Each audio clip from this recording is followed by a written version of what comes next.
এখন ও ওর মাম্মামকে ছাড়বে না। ও সকাল 7:30টার সময় উঠেছে, এখন 8:30 বাজে। একটু ঘুমোচ্ছে, একটু তাড়াতাড়ি উঠে যাচ্ছে, মানে একটু খাচ্ছে, একটু ঘুমোচ্ছে, উঠে যাচ্ছে। ও এটুকুনি বুঝে গেছে যে আমি যদি এখন গভীর ঘুমে চলে যাই আর একটু বেশি টাইম ধরে খেয়ে, তাহলে পরে তো মাম্মা মামাকে ছেড়ে কাজ করতে ব্যস্ত হয়ে পড়বে। তাই ও এই নকশাটা শুরু করেছে, মানে মোট কথা ওর মাম্মা আমাকে ছাড়তে চাইছে না।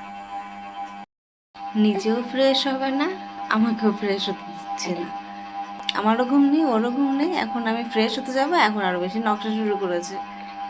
রেডি, বাট আমার বেবিকে এখনো আমি রেডি করা নেই যে। ও, আমি তো আমার বেবিকে নিয়ে ঘুরতে বেরিয়ে পড়েছি, মানে পাড়ায় খুব একটা বেরোই না, এই রাস্তা দিয়ে হাঁটি। তো বিকাল হয়ে গেছে, ঘরে থাকবে, তাই বেরিয়ে পড়লাম আমি আর আমার বেবি মিলে।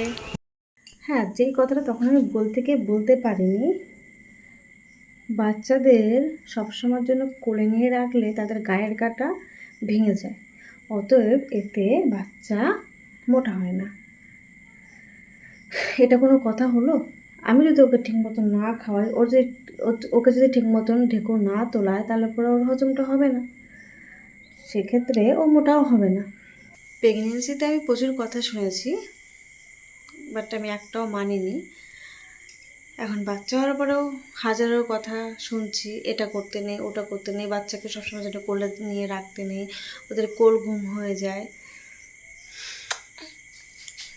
তো এইটুকুনি বাচ্চাকে কি করব, মানে খাবে তো কোলের উপরে, কোলের উপরে তাহলে ঘুমানো যাবে না, বা ঘুমানোর সঙ্গে সঙ্গে তাকে বিছানায় শুয়ে দিলে পরে সে ঘুমাবে।